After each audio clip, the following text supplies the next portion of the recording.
Of course your spirituality is part of your music. That's hip hop. You know what I'm saying? You are being truthful to your experience. That's what I was saying. There was nothing named Christian rap. That's how hip hop was. You have to be who you are. So I was telling the truth. You know what I'm saying? So in the songs that I was writing, some song be a battle rap, some song be about love, some song be about the streets, some songs be about all of it. Some songs are just raps about raps. Like, I didn't think about it until someone said, right, are you a Christian rapper? And in which I said, I don't know what that is.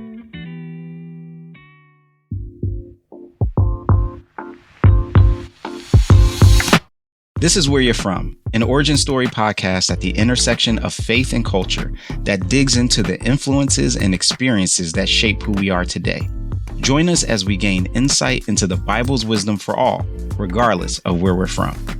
Hey y'all, this is Rasul Berry. Thanks for joining me on Where You're From. This week, I'm excited to share my conversation with hip-hop artist, poet, author, activist, and coffee enthusiast, Propaganda. Propaganda's life and art stand at the intersection of various cultures, which he slow brews into a potent blend that stimulates reflection and action. You can see we're going to be talking about coffee. You can find out more about Propaganda by clicking the link in the show notes or by visiting whereyourfrom.org. That's whereyafrom.org. Please join me as I ask Propaganda where you're from. What's up? Hey, homie, that question means multiple things where I'm from. You know what I mean? That's what we're here for. Unpack that. That's funny. It's like I still hear it and still a little bit get triggered where I'll be like, oh, you mean location? Like, for those who don't know, it's gang talk. Usually when you say like, where you from? They're asking like, what gang are you a part of? So that's where you hear like, yo, where you from? You're like, oh, man, I ain't even here for all that, homie. And then you're like, oh. That's wild. So even the very word, the question can kind of take you to a whole different place.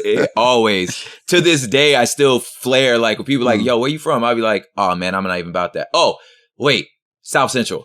So South Central is the geographic answer to that question.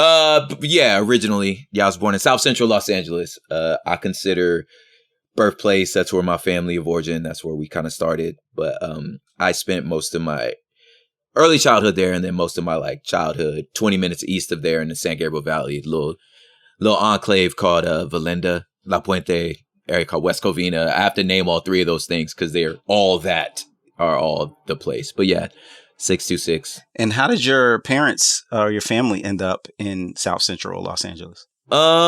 My dad's family, they're all from Texas and around, into Jim Crow and the Watchtowers projects. They was offering housing vouchers. Come move west, And my great granny was like, I'm out. So my grandma and all of her siblings kind of one by one all moved to Watts, And then we just kind of like became like a scatter plot around like Watts, South Central, Compton, Mid-City, Crenshaw, like all of that, just to live in a state that doesn't have any Jim Crow history. And you can own a house that ain't gonna get burnt down by the Klan, So they all came, Okay. What about on your mom's side? My mom, they're all from DC, like Washington, DC. And apparently they're like 5 and 6 generations deep DC, and my mom, when she married my dad, just came. Got it. How did they meet? Dog, Vietnam. Really? Yeah. I'll unpack it though. My dad was somewhat of a ladies' man. And he was bunked up with a dude from DC that was friends with my mom. And my mom was just writing letters to her friend.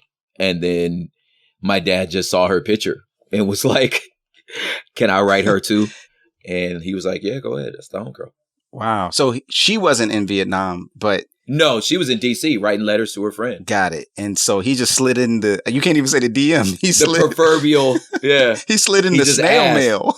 Yeah, he was like, yo, can I holler? You know what I'm saying? Man, that is really interesting to see that kind of connection happen via war. So then after the war, they connect. Met up, they had already like forged a pretty good bond. Got back, she went out to meet him. And if I may have some of this out of order or something, but like from what I think happened, my uncle, my dad's brother, he died and there was a sort of funeral situation And my mom kind of flew out to like help support, you know what I'm saying? And my grandma was like, oh, she the one, you know? And again, my pops was somewhat of a ladies' man. So at first he was like, oh no, you know, she dope, but oh no. And grandma was like, you bugging, you know? And he was like, yeah, you're right. So then, yeah, I think maybe a year or two later they got married. Wow. And so when do you come along in the picture? Oh, I'm like 10 years after that. So my sister was born first, like 3 years in. And again, some of this is like family folklore. I think there might have been a miscarriage between us, but then towards the end, there's me, you know, 10 years in. And I think I said it in one of my songs, like my mom she was finna leave my dad while she was pregnant with me. Cause like I said, my dad was a ladies' man. So like she was about to be out. She said the Lord spoke to her. She was in DC. She said she moved back to DC. She was going to try it again. And she said the Lord spoke to her and was like, nah, you're going to have a son, you know, and he needs his daddy. Wow. So she moved back, you know. Wow. So you literally were a part of the story of your family remaining in LA. Man, that's deep. Yeah. So you said you have an older sister. Older sister, yeah. Okay. And then I do have another sister that passed away. We have two siblings that aren't blood related. Just my mom. My mom just took in kids. So they ended up being our like siblings. She sounds like a really fascinating woman. I mean. Oh, she's a G. Yeah. She's a G. Tell me a little bit more about her. And both my parents are freakishly interesting. My father was a Black Panther, war vet. You know what I'm saying? Like if I'd have read about my dad in a book, I would be like, oh man, I want to be this guy. You know what I mean? Yeah. And what about your mom? Yeah. What should we know about her? Same. My mom's probably why I'm still a Christian. You know what I mean? She's the living epistle, you know, that everybody needs. But yeah, you know, survived everything. My parents split when I was 14, you know, and she hit a deep depression, didn't let it take her out, you know, and retired from the LA County Fire Department. She helped write the recruiting process for female firefighters. Wow. Like, my parents are incredible, Doc. Wow. Yeah. So, and they both were like project babies, like both of them, you know what I'm saying? And they just figured it out, you know? So, you know, you mentioned kind of being born and living the first couple years in South Central. Paint a picture for what those early experiences and memories were like there. Man, it's weird because it's like the height of like crack attack, you know, war on drugs, you know, Crips. I'm from the neighborhood where the Crips were born. And for me, it was kind of my little Wakanda, you know, like my grandma babysat us. She lived on 73rd and San Pedro. And my uncle's mother lived about five doors down. Kendall that braided our hair next door. There was the twins across the street, Dwayne and Dwight. But like, yeah, you know, for me, it was like, it was home, you know? And it was, like I said, it was kind of all I knew. We left there, like I said, when I went to the San Gabriel Valley, that was almost like 100% Latino. And even the part of LA I was in was like the borderlands. So like, you know, we were on San Pedro. The next block over was Avalon. And once you cross Avalon, the signs are in Spanish. So I had always kind of like lived in this like sort of borderlands until we moved to San Gabriel Valley, which was Mexican. So the one thing that strikes me as you talked about your upbringing, like this contrast between what was happening on a meta level in the neighborhood, the challenges that it was facing, and yet how you experienced it, like as just a kid, that's just like, this is home to me. So like, at what point do you start to realize, even though there's... Oh, this isn't normal? Yes. Yeah. I realized that I think I have a song on it on one of my records. The song is called We Were Only 10. And I think I was about maybe 8 or 10 years old when I did like not listen to grandma and go play at like the house I wasn't supposed to go play at. You know what I mean? And then they wanted to, you know, slide down the alleyway to go get some bag of French fries at the Golden Ox, which is just a little hood, like grease burger. You know what I mean? So when you come around that alley, you know, who's outside, you know, you slap boxing, having fun, whatever, right? When you come around the alley and then when they meet up with they homies, you know, and then the click, clack, pop the trunk, you know what I'm saying? And then all the cuz start happening. And you start just that feeling as a child, like, I may not make it back home. You know, like when it hits you, like they signed up for this.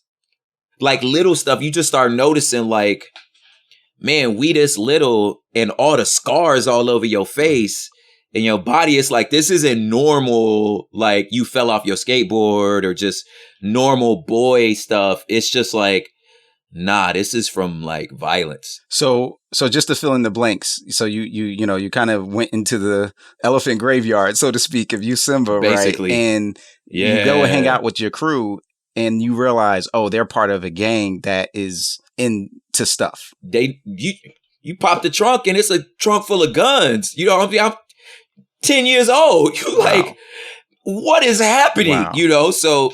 For some kids, that's exciting. For some kids, it's like, all right, let's go. You know what I'm saying? But me, I remember turning the corner and one of my older cousins kind of like looking at me across the street while I'm playing over there and all the rest of the family is across the street.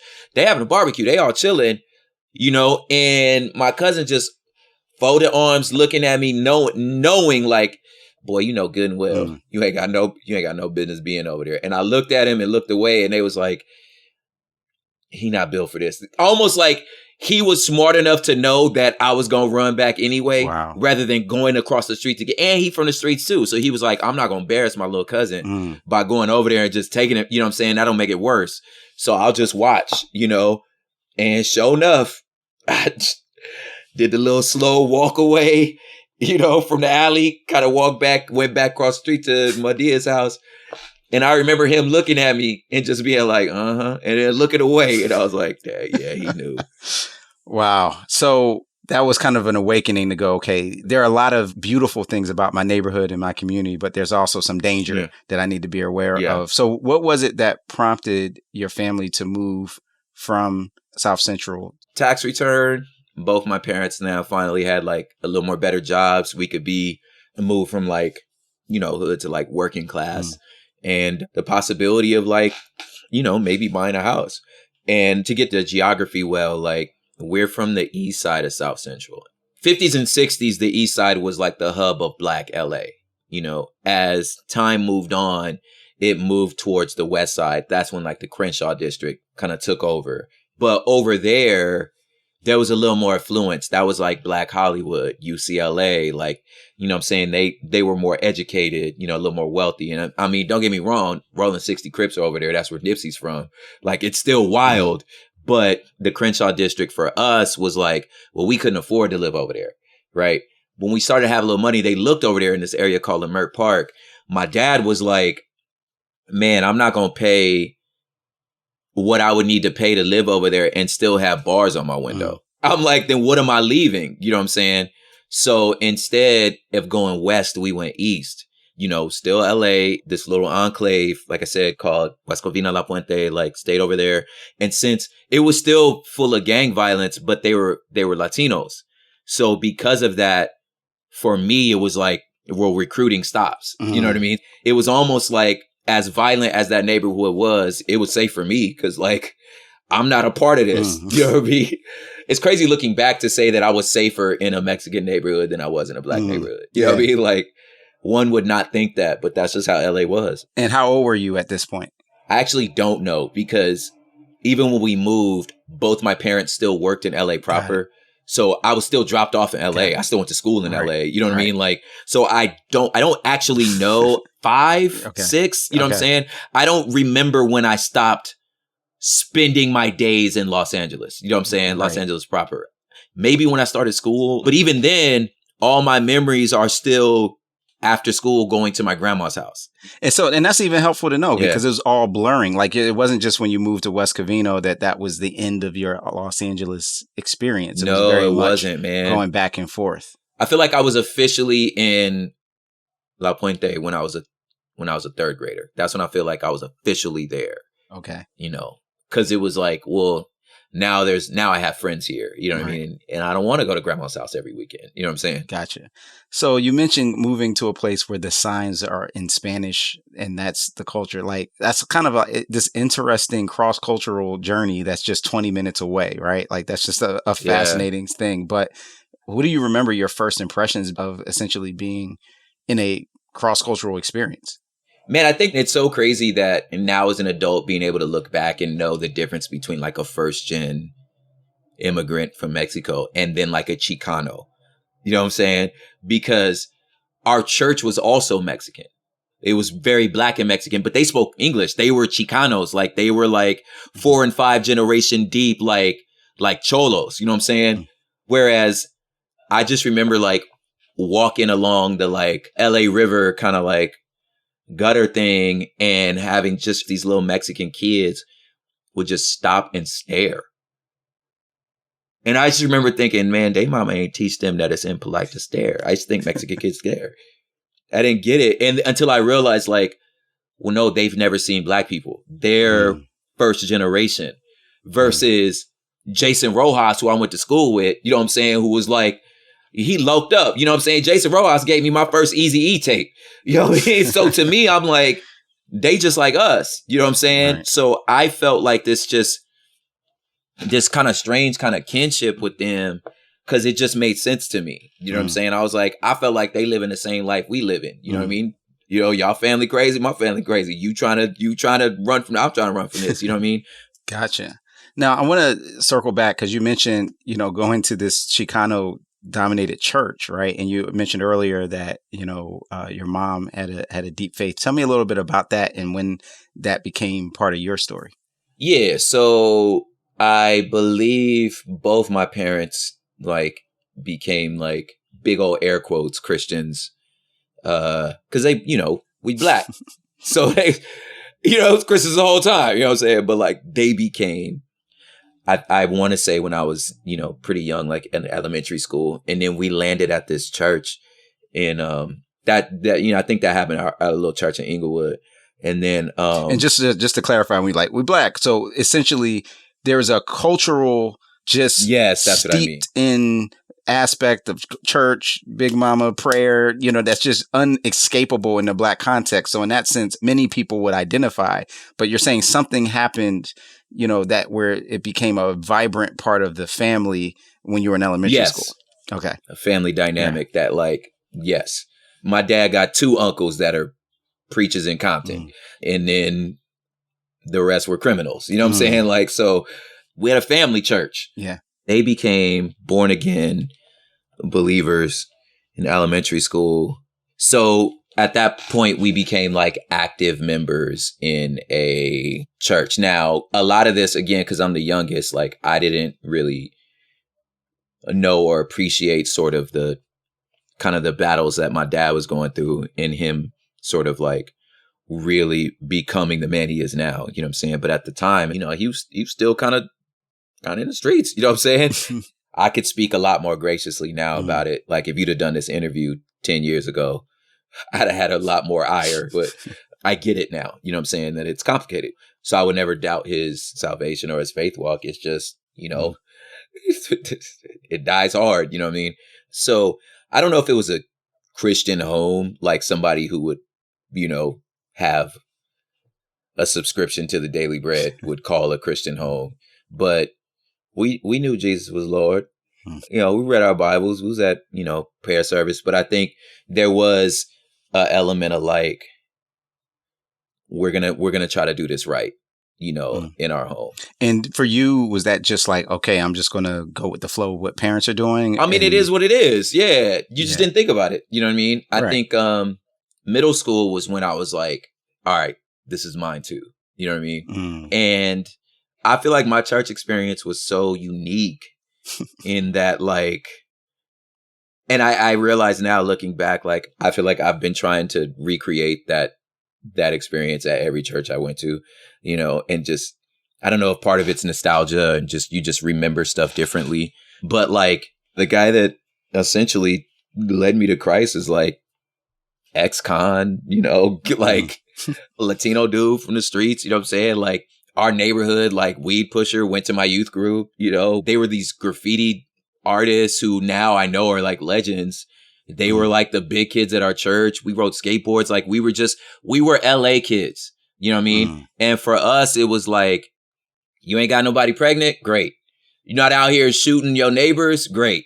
You know, so for us, it was like the situation was so dire that, again, like a lot of the, you know, things that one would think would make you a church kid, we were just over that. You know what I'm saying? It was like our experience was so intense that it was like you was really leaning on grace. You feel me? So what's hard for me to say, like, yeah, we went to youth camp, but we banged on the other church because they was from the other part of town. You know what I'm saying? So we ended up being like gang stuff. You know what I mean? Like at youth camp. You know what I'm saying? So it was like I just had this other kind of experience. But that being said, I don't have that like dividing line moment. Yeah.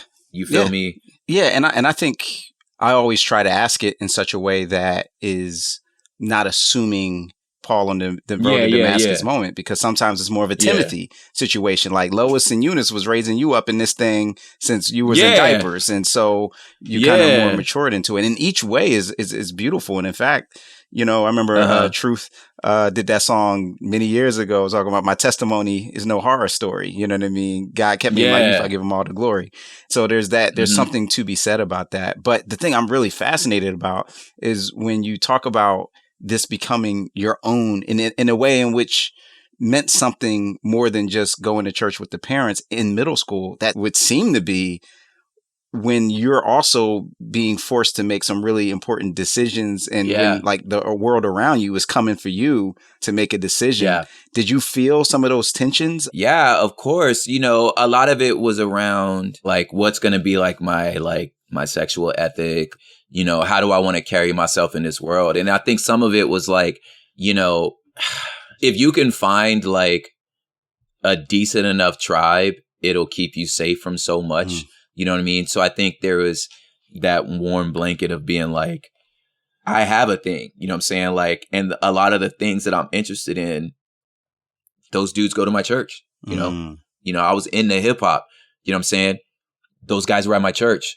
So I was able to be like, well, I can spend time there rather than running the block. And they were like close enough, like they lived close enough to my neighborhood, and they were like thorough dudes too. You know what I'm saying? So you didn't feel square. You feel me? So I think like I didn't have to feel square like I was missing out on nothing. It was more like, dude, I got my clique. You know what I mean? So you go to the San Gabriel Valley, and like, how do you pick up Spanish, and how do you become fluent in it? And how does the culture that you're around begin to form you in some maybe even unexpected ways? That's good. Yeah. Well, you want friends, man. Like if you want friends, you better pick it up, you know? And secondly, if you want to date, you know, the girls, like, I'll be honest with you, like that was one of the biggest motivation was like, have you seen a Latina? You know what I'm saying? I was like, what do I need to do? You feel me? So, you know, I mean, I'll being a little funny, but as a child, it was like, yeah, this is what I was around. You know what I mean? Yeah. Yeah. It's just like the thing I hear from you is like growing up, like you were dropped into another culture. Dropped into this place. Yeah.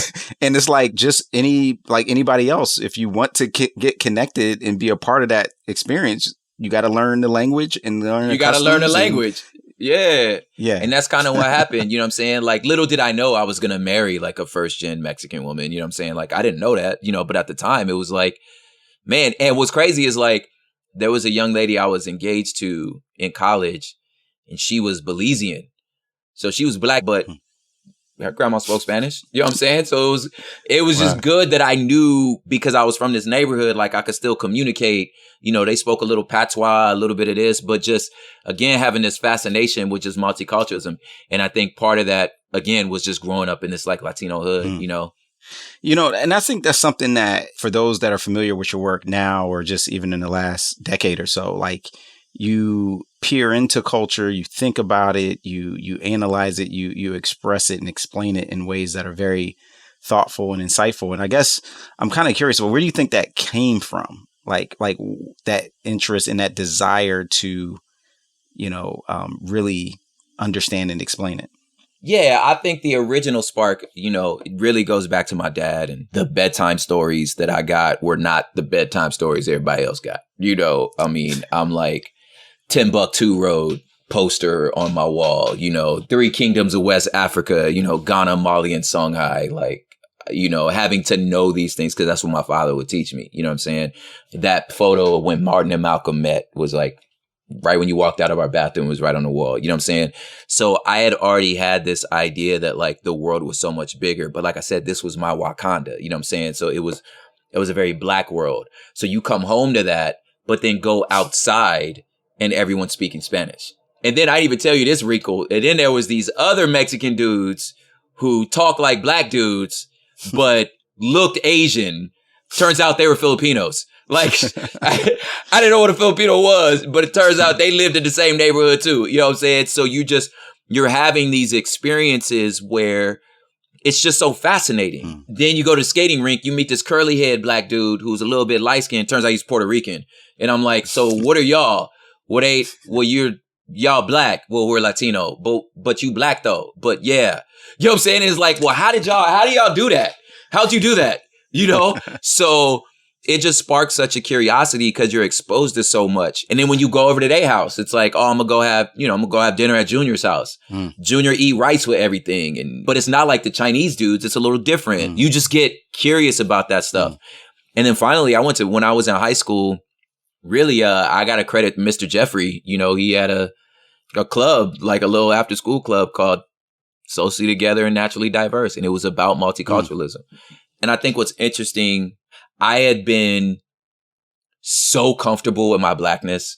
I loved it so much. I don't have this like identity crisis in the sense that a lot of people would. Of course, I got teased. Of course, I got all, what I'm saying, being this black kid in this Mexican neighborhood, people, I had my moments where I came home crying, but it was more in the sense that like, I don't understand what you don't understand. I don't know why you don't see this as beautiful.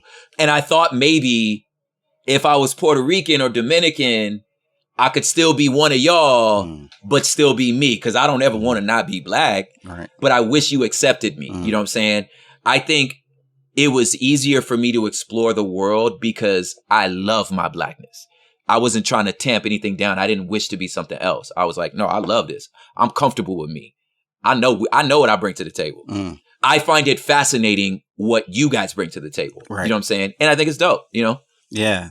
How do you think growing up in this incredibly eclectic, culturally diverse, dynamic culture helped you to see the story that God is telling in the scriptures about the beloved community even more intently?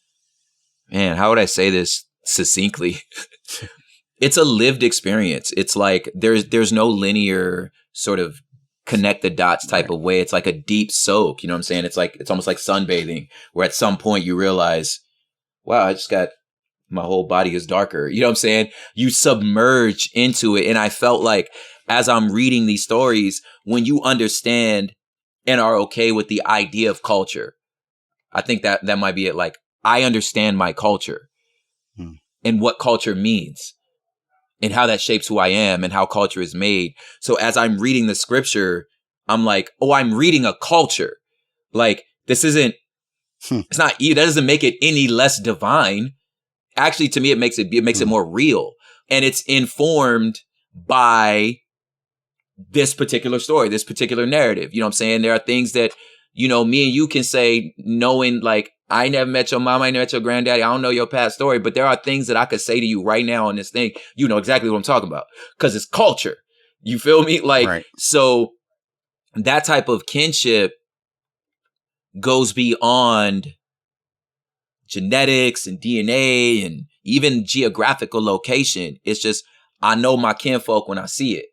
And once you kinfolk, there's nothing you can do about that. Don't nothing change that. You know what I'm saying? Family is family. I'm gonna ride for you regardless. So to me, that made sense even on like the hood level, to where it's like, my folks is my folks. And you know what I'm saying? Like, I'm gonna defend this dude no matter what. Why? Because he from my hood. So to me, it was such a logical of course, when it came to the beloved community, where I'm just like, that's just my fault. And it's almost like, this is what Christ is trying to say. It's like, fam, this ain't no empire, man. Like, y'all not conquered, homie. Like, this a kingdom. Like, you a part of this. I love this. Because I think if I'm hearing what you're saying, when Jesus is breaking down in John 13, for example, a new command I give you, love one another. As I have loved you, so you must love one another. By this, everyone will know that you are my disciples if you love one another. It's like, simple. Of course, that we are a set. We are a group, a community. Yeah. And there's a certain distinction about us that we all share. But of course, that's going to be open to whoever shares that same distinction, love for one another. So somehow it was, of course, because that was what you grew up seeing all around you. That's what I experienced. Whether it was hip hop, whether it was urban, whether it was whatever. Of course, give or take a few things. I could walk into any state, anywhere, any city, and get to some sort of hip hop or open mic event and know exactly what to do, feel right at home, and they wouldn't know no different. You could pull up to the side of the road anywhere at anybody's family's barbecue, cookout, anybody's family reunion. Nobody would know you not related because you just know what to do. Right. You know what I'm saying? So it's the same with the faith. At least in my mind, I was like, oh, that's what you mean. Right. Yeah. And there's something really dynamic. And I guess this is part of how I experience you as an artist too. You have this way of taking seemingly complicated things and making it sound accessible and sensible to be like, of course. You know what I mean? I appreciate that. Yeah.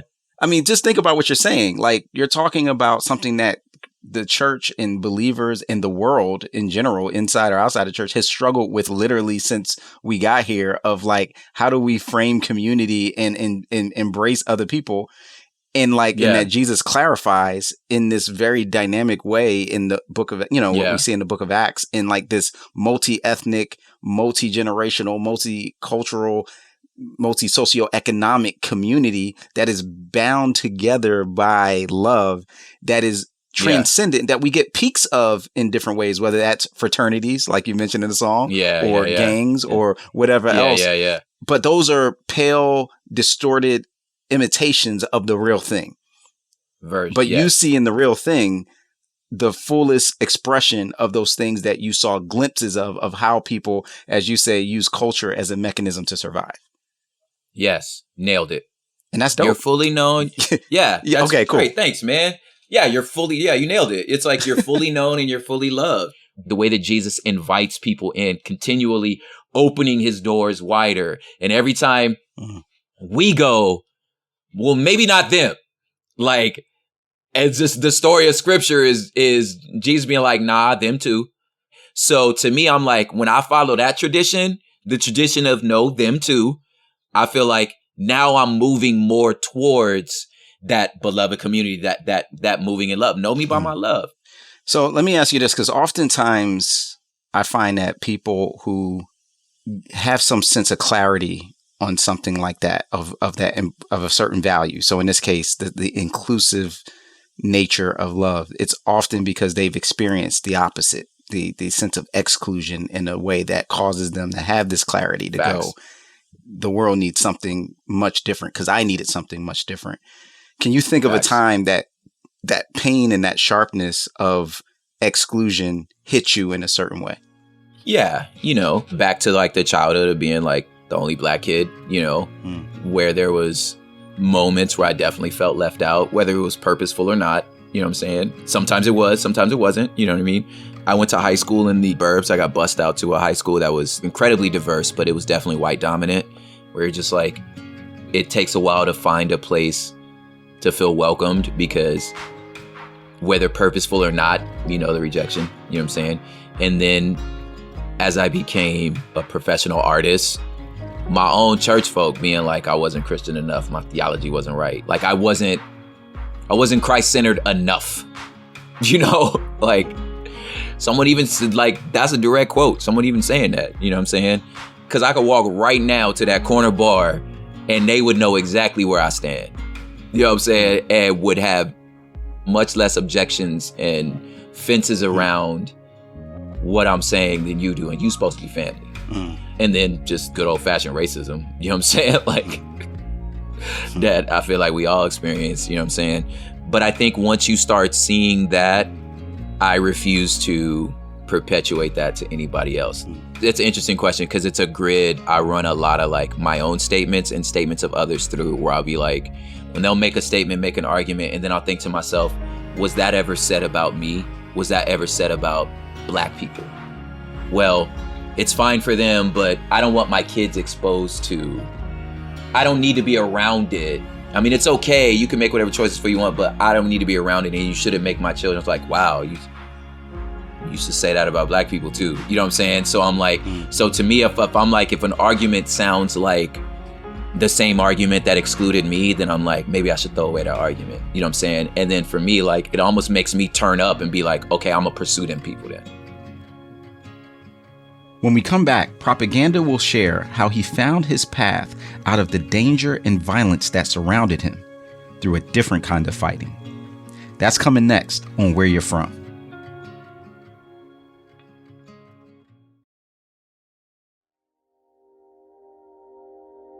This episode is brought to you by Church Law and Tax. Church Law and Tax understands the realities of church work, helping thousands of churches stay informed and get equipped with comprehensive resources on legal, tax, financial, and risk management matters.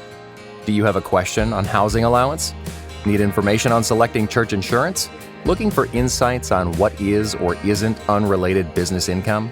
Or how about some guidance on how to properly receive charitable contributions? ChurchLawAndTax.com equips you for success with access to the most respected and knowledgeable attorneys, accountants, financial advisors, and risk managers guiding churches today. Get the practical information and timely coverage you need to keep your church up to date and lead your ministry with confidence. Join ChurchLawAndTax.com today.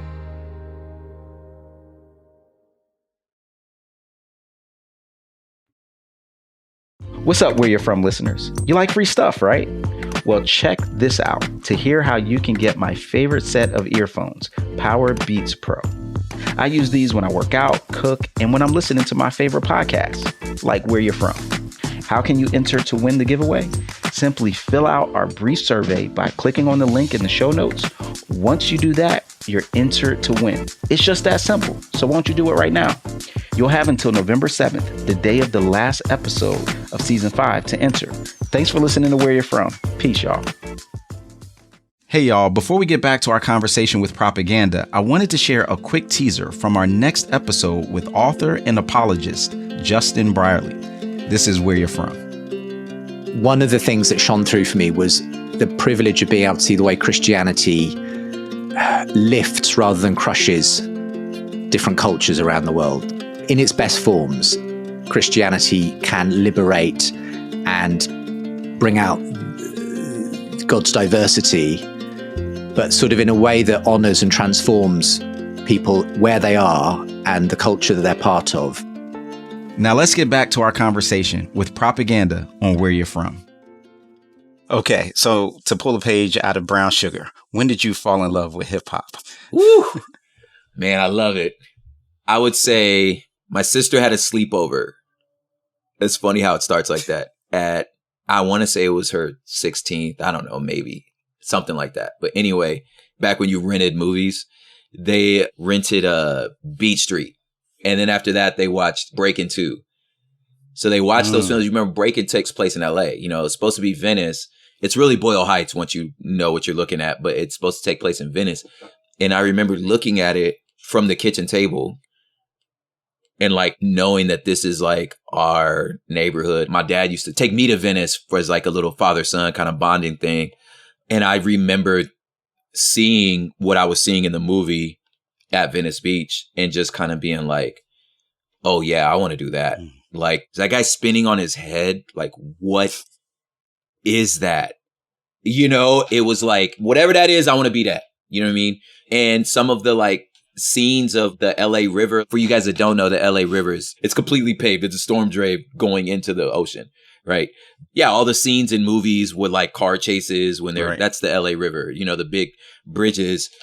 Those are always covered. They're blanketed in murals and graffiti. And just, you know, you were looking at that out the side of the back seat. They're larger than life. And you're just like, someone painted that. I want to do that. You know, you'd be excited about like the next week because it would be painted over and somebody else did a new one. And you're just like, this is the dopest thing I've ever seen. You know what I mean? So that was it. I was like, yeah, nah, this is it. I want to do this. And then I think in high school, I remember like the little freestyle circle. I was like, I'm getting in. And the first moment you like murder that thing, you murder that cipher, you like, oh, it's over. I could do this. So, yeah, I was going to ask, that was going to be my follow-up. Well, I guess it's two parts. When did other people start to see that this is a core part of who you are? I mean, everybody knew like from day one that like there was a penchant towards like the stage and towards the arts, like really young. And then, you know, obviously with the graffiti stuff, it was like, that's what you're doing. You know what I mean? High school, like, was when the mic happened. And it was just, you know, you're consumed. Like, if anybody, you consume enough rap, you're going to start rapping. You know what I'm saying? And at least try, you know? Exactly. Which I think a lot of times to sound like an old guy, but like what's missing is that like immediate reaction from being in person. You know what I'm saying? So when you in person, you at the lunch tables and you get that immediate, oh, it's like, oh yeah, it's over. There's like shoot it in my veins, bro, you know? And I know that like, you know, you prepare for it. You know, I'm walking to school, you know what I'm saying? I'm like rehearsing little like, you know, things and stuff like that. And then when it finally go down and you get that crowd reaction, yeah, that's it. You're like, oh, I'm doing this. Then the battles happen. Then once you start battling, it's like now that like just testosterone starts like coming in and the adrenaline of like, oh, I'm not losing. Once it becomes competitive, oh, it's over. I was like, yeah, I'm doing this. Okay, yeah. You know? So let's lean into that a little bit because I think that becomes part of the world's introduction to propaganda in a battle rap context. The battle rap stuff, yeah. But like, what would you say for those who are the uninitiated, right? Mm-hmm. Especially as I'm thinking about battle rap in the context of the battles that are happening around the community and the neighborhood. What's the significance of this particular art form? Oh, yeah. And just give us a glimpse of what it means and what it doesn't mean, what it might look like from the outside to the uninitiated. Well, generally, it's like there's no guns. And that's the best part, you know what I mean? Especially around this time, you know, culturally speaking, LA is so interesting in the sense that maybe again for the uninitiated, but Doggy Style, Snoop Dogg's album, came out the same year as the Far Side's Passing Me By, you know, and these represents two different types of Los Angeles that both were happening at the same time. You know what I'm saying? You know, if you don't know, the Far Side is this super creative, eclectic, like just LA underground, wild gangster rap was happening. You know, you have the Snoop and the Dre's, and then you also have the Good Life and Project Loads, you know what I'm saying? So you have these two different experiences all in LA, you know? So where we come from those types of neighborhoods, we come from those streets, but like we just found other outlets and we're still teenagers. There's still testosterone coursing through our veins and a way to have a creative outlet that still had the adrenaline, had the aggression, you know, but there was a mutual respect and an understanding. It would be similar to having like community boxing rings, you know what I mean? Where it's like, yeah, if you guys got a thing, will you take it out in the ring? You know what I mean? Whether it's a relatively controlled environment, yeah. You still getting it on, you know what I'm saying? There's still rules. And after that, we can hug it out. In a lot of ways, battling became that. Ways to rep your turf, you know what I'm saying? But there's rules of engagement. Again, we all get to make it home after, you know, and there's a little bit of a mutual respect. It's like, you bring your best, I bring my best. And if I win, that's it, you know, or like come back next week and try it again. You know what I mean? And those things helped. And then obviously, you know, you get hotheads here and there or fights will break out here and there. But again, it's like, we're not dying. You know? And that's great. Absolutely. Yeah. And I think that's an important context that I don't think I even fully appreciated when it was just something that we did. Like, it was just like, you know, all right, let's do a battle. Let's do a cipher. Let's see who comes out. But then I think as you get older and you can look at it with perspective, you can go, man, that was something beautiful that was somewhat of a safe environment for us to channel the sense of being challenged, but in a creative, artistic way, like you said, in which everybody comes home. Yeah, it's hindsight. Yeah. Like you don't know that when it's happening. When it's happening, you're nervous. You know what I mean? Right. At what point, if there is a point, that you begin to think about this from the standpoint of like your spirituality is informing your approach to your art? Dude, see, that's where it was so interesting to me that I think is the difference between our experience out west and everywhere else was because your spirituality is always a part of hip hop. Right. Like you ain't never heard of Tribe Called Quest? Like you ain't never heard, like you never heard a Wu-Tang album? They're 5%ers. You know what I'm saying? So in my mind, of course your spirituality is part of your music. That's hip hop. You know what I'm saying? So you are being truthful to your experience. That's what I was saying. There was nothing named Christian rap. That's how hip hop was. You have to be who you are. So I was telling the truth. You know what I'm saying? So in the songs that I was writing, some song be a battle rap, some song be about love, some song be about the streets, some songs be about all of it. Some songs are just raps about raps. Like I didn't think about it until someone said, "Are you a Christian rapper?" And in which I said, "I don't know what that is." Like, I mean, I guess most of the time you would hear stuff and you would hear things like, God body and, you know what I'm saying, and assalamu alaikum. So you would hear stuff that was clearly Muslim and it was dope. It was hip hop. I had no objections. It just didn't reflect me. As I'm meeting Symphony, I'm meeting Tunnel Rats, it was like, they just sounded like me. When I saw that, I was like, okay, wait a minute. That's me also. You know what I'm saying? So I was like, okay, I could get with this because Boogie Monsters, another group that did that, where I was just like, the first lyric on that on one of the albums, the Underwater album, it was like, God Almighty split the hydrogen in two. Vex took the oxygen, grabbed the mic and blew. I was like, wait, what? Like, are you serious? Change it to a tornado, make the devil Play-Doh. I was like, dog, you okay? So to me, I was like, I'm in. That gave me permission and think in some ways to lean in a little more because again, as you look around at the rest of hip hop, nobody else embarrassed. Nobody else holding back. You know what I'm saying? So I was like, all right, we're a mega crew of West Coast Christians. So that's how I viewed it forever.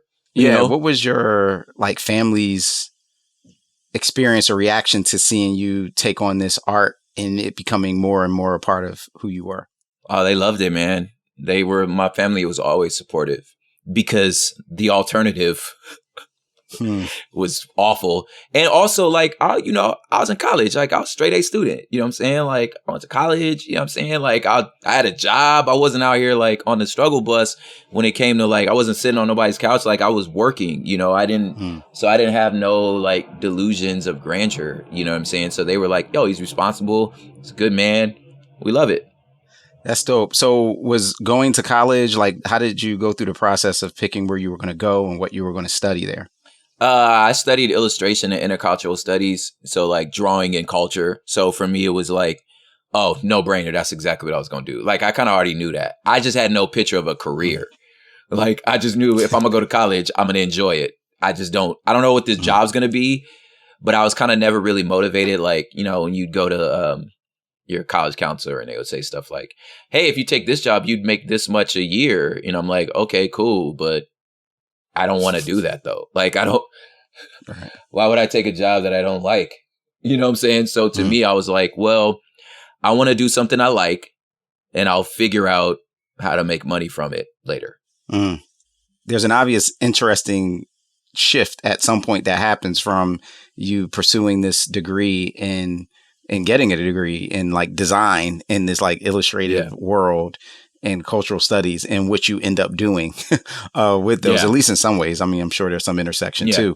When does it go from, I don't know what I'm doing at the guidance counselor's office or the academic advisor to what ends up becoming the thing that you do? Pixar. Really? The birth of Pixar. That meant Disney fired 40% of their illustrators. So when you can have a great portfolio, but not next to somebody who drew The Lion King, Like, what you gonna do? You know what I'm saying? I could have get work. And just to be clear, you're not saying that you worked at Disney. You're saying that the ripple effect of that merger was so extreme. Yeah, the market was full. Like, you have guys with The Little Mermaid in their portfolio out of work. Wow. They're trying to get hired. So I'm like, I can't compete with this, you know? And it was around that time that like some tours started happening. So I was doing music at the time, not enough to make a career. So I floated a little bit. Then my cultural studies stuff got me like pretty good with like education. So I taught high school for a little bit. And for a while, I thought that's what it was going to be. And then from there, one day, like in my classroom, my little phone rang for a gig, and then it just never stopped ringing. And like, that was just it. You know what I mean? I was, weekend warrior, doing songs here and there. We had already put out all them Tunnel Rat records, but I was teaching the whole time. And then once the phone started ringing, then the opportunity to be like, okay, I have enough money saved. There's enough of demand.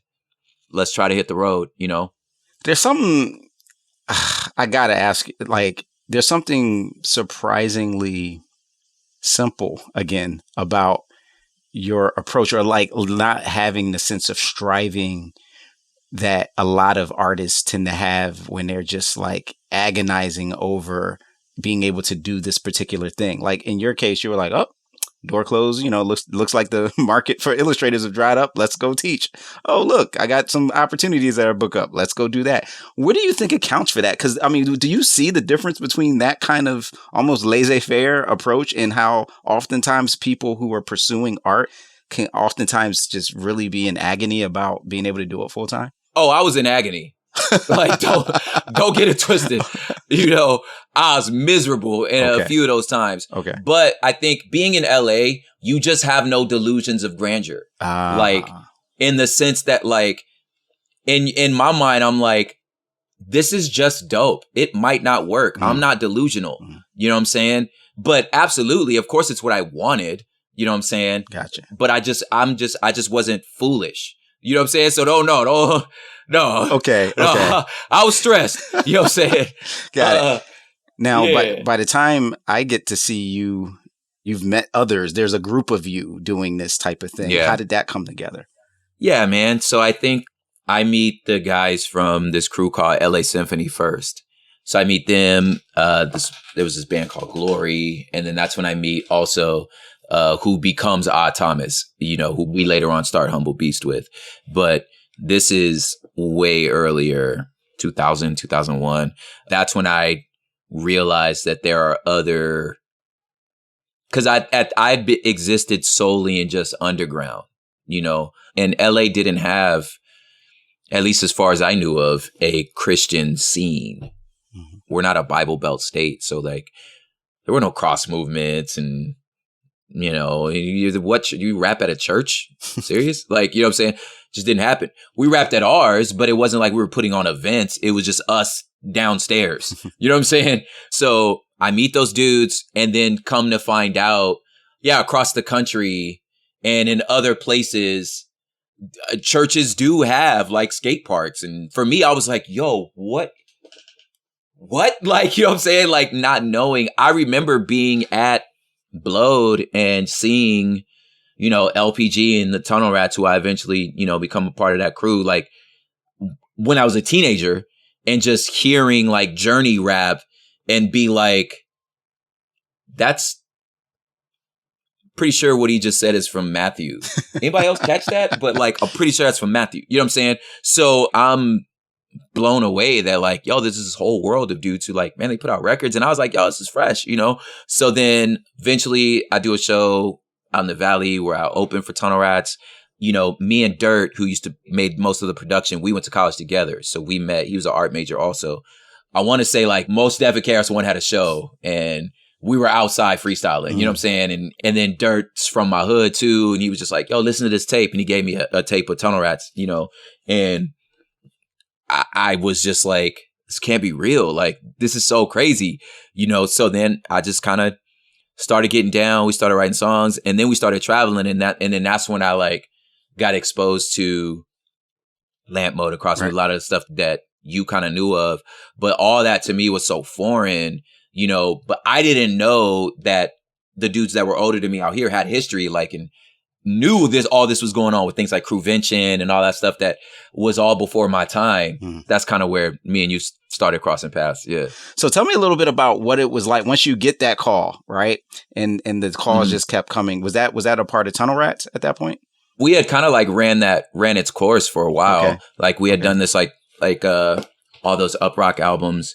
Yeah. So those had run their course. We had these dope opportunities with like KRS-One and like the Warped Tour, and a lot of those things just kind of either just didn't really pan out the way we planned, or just kind of wasn't ever what they promised. You know what I mean?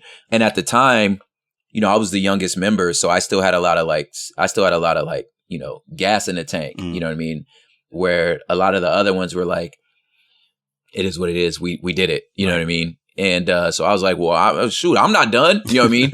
So I started trying my hand on solo stuff, you know what I mean? Because all of that was like crew stuff, and then the solo stuff started working. But you know, you're still part of the team, so I was still getting most of my production and recording space was still out of the sort of Tunnel Rat sort of collective. And then basically when I like really struck out on my own was when me and Odd Thomas reconnected, because I had known Thomas way before I did the Tunnel Rat stuff. Once we reconnected was the beginnings of like the stuff that ended up taking off, the Humble Beast stuff. So like the Art Ambidextrous, the Excellent, Crimson Chord, Crooked, all that stuff happened pretty much after most of the original Tunnel Rat run. Got it. And it was after I started trying to do more solo stuff and realizing how sort of self-contained I was, like how much help I actually needed, you know, and being able to see like, let me find somebody like-minded with this type of hustle that still got the gas in his tank. And me and Thomas just immediately reconnected and bonded. Yeah. And is that the inception of Humble Beast? It is. At a pizza shop in Fullerton. Is one of those names that as soon as you see it, you go, ooh, like you love the tension and you get it. Yeah. So break it down a little bit, how y'all arrived at it and what Humble Beast means to you. It was rest in peace, our homeboy Citizen Aim. He passed away from cystic fibrosis, but I think he coined it. It's either him or Thomas. I can't remember exactly who, but one of them coined it. And it was just, we weren't seeing in the marketplace what we needed. And whether it was mentality, theologically, artistically, we just weren't seeing it. You know what I'm saying? To where we come from the underground, very aggressive, in your face, whether it was the way we rap, the style of rap, whatever it was, but also our posture was still one that like was, you know, attempting to walk the way of Jesus. You know what I mean? And we were trying to, you know, how do we express that tension? This is real hip hop. We're not compromising there, but we're also not compromising in our character as to like how we want to like, you know, esteem others higher than ourselves. And, you know, first shall be last, last shall be first. Like that's how we carry ourselves. And this is the music we make. That's great. So at what point do you realize, wow, this label, because obviously it doesn't just become you on it, but it grows, incorporates other artists. At what point do you realize, man, we've made something that's a cultural... I mean, that's credit to Odd Thomas, really. Okay. That's credit to Thomas and Braille mostly, man. Braille had already ran another couple labels. And when it took flight was when they partnered up and kind of like really like put both their strengths together. And my desire really was like, I just want to be an artist. Like, I really don't want to run a label. But I know that like, since I was a founder, you know what I'm saying? Like I had a bit of a say. So as we were gathering like teammates, like I spoke into a lot of the like choices of who we were bringing on, but really like the steering of the ship into where we kind of like caught a wave was really them, man. You know, so I can't really take a lot of credit for that. But as that was happening was as like my sort of like star was kind of rising. So whether it was through poetry, through the Excellent record I wrote, really what happened was like their sound was so different. Their production sound was just so unique as to what was being offered in the world, you know, at the time. Cause, you know, at this time, like Reach was starting to like, you know, take over the world, but they were Southern boys. Right. You know what I'm saying? Like we didn't sound like that. You know what I'm saying? So I think we just offered this other sound, but with the same sort of like quality that we just offered just another sort of choice. And we did it with like, a fourth of the budget.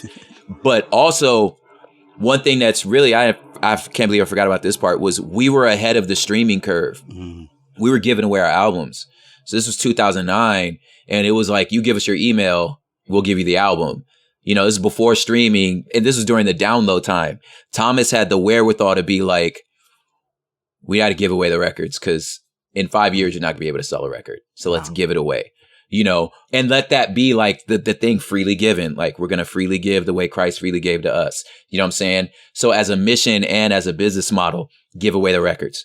So when you do that, I mean, you can still go buy it. Like it's still up for sale, but you can also just give us your email. So at that point, you do that.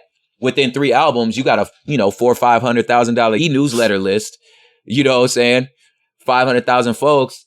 Plus, when you count that with like the sales on iTunes, so our records are hitting number 1 on iTunes and they're being given. So with Excellent, it was like Excellent I did during the Unashamed tour in 2012. I mean, that record hit number 2, with like 30,000 purchases, but 150,000 downloads. So, the first week was 180,000 copies, you know what I'm saying? On an independent label, you know what I'm saying? With no marketing. So we poked through because of this story, and I think that, again, that's credit to Thomas, man. That is so, I just got to pause to say a record label whose model is giving away the one product that the record label is known for. Like, that's why you call it a record label. That is so countercultural, so revolutionary in its thinking that it would sound nuts if it wasn't actually steeped in the fact that the one thing that Christ offers as the Son of Man is, I'm going to give you my life. It's free. It's free. Yep. There's like the theology of it was so beautiful. Again, I can't stress this enough. I can't take credit for that. That was Thomas. You know what I'm saying? I know a lot of times publicly, because I was like the biggest artist, people thought a lot of it was me. I was like, bro, no, it's them. You know what I mean? But that was the inception. But I can't also stress enough the brilliance of the fact that now every label gives away their music. You know what I'm saying? Like the fact that he knew it, you know what I'm saying? And I'm like, that was so smart that you're going to have to figure out other ways to monetize. Like we didn't know streaming was coming, you know what I'm saying? But we definitely knew that you ain't gonna be able to buy no record. I feel like it would be incomplete, especially since we had the good Dr. Alma on here, if I didn't just at least ask one question about her and your journey. Yeah, tell me a little bit about Dr. Alma, who's been on the show, and your relationship and that part of who you are as prop that is an expression of who she is. Yeah, dude. Refer to her by her prefix, man. She's amazing, man. Like I said, y'all had her on the show before. The way that she challenges me is a way that no one else ever has, because usually I'm a performer. Like, I'm the most interesting guy in the room, until she's in the room.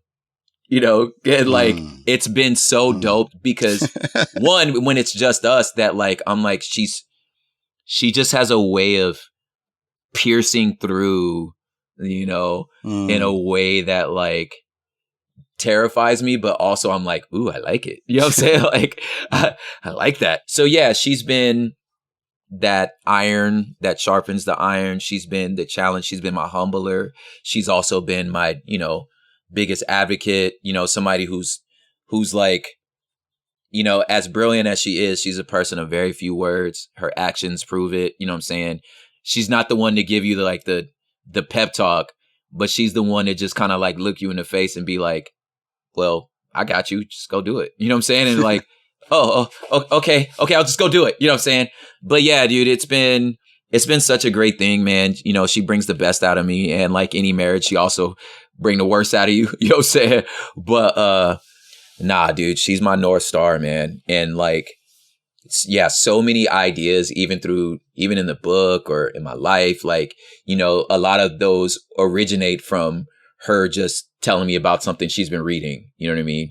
Or something that has come up in where she's challenged me in my theology, in my relationship, in my communicating style. You know what I mean? It's been dope, dude. There you go. And I say Dr. Alma because the Zaragoza Petty, I know I don't got that. I don't got that like accent Zaragoza, on it. yeah, you ain't got it yet. But hey, whenever somebody gets their doctorate, I want to put some respect on their name for sure, because that's man. Well earned.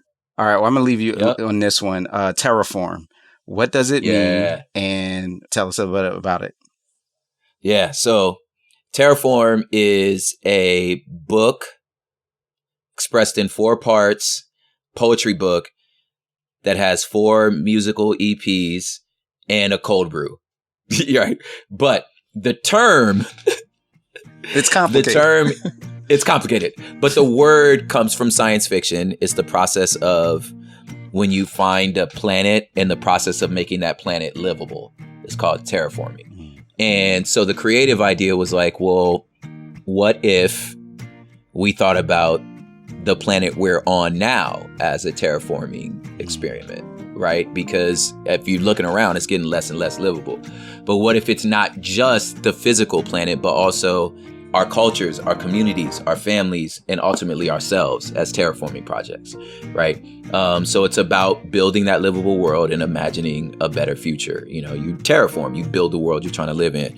You terraform your relationships, terraform, you know what I'm saying? So that was kind of the idea. And so it's poetry and short story as a book. And then there's 4 albums that are named after the sections of the book: the sky, the soil, the people, and the possibility. And then out of that is a canned cold brew called Terraform Cold Brew Coffee. That's cool. Now, with that, there's something in that sounds a lot like the kingdom of God. You know, Jesus prays, may your will be done on earth as it is in heaven. Exactly. Do you see that connection, and is that a like expression of what we see as a realized eschatology of like what we're supposed to be doing, terraforming? Yeah.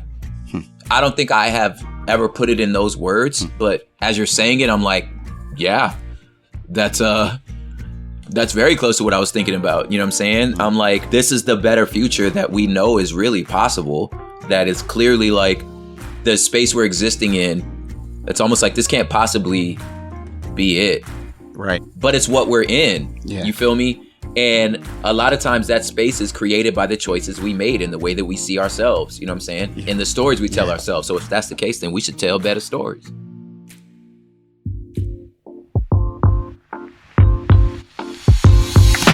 This is Where You're From. I'm Rasul Berry. And remember, it's not just about where you're at. It's also about where you're from. This show was produced by Ryan Clevenger, Mary Jo Clark, and Jade Gusman, and was engineered by Kevin Burgess. Also want to thank Caleb and Keno for their help in supporting and promoting Where You're From. Thanks, y'all.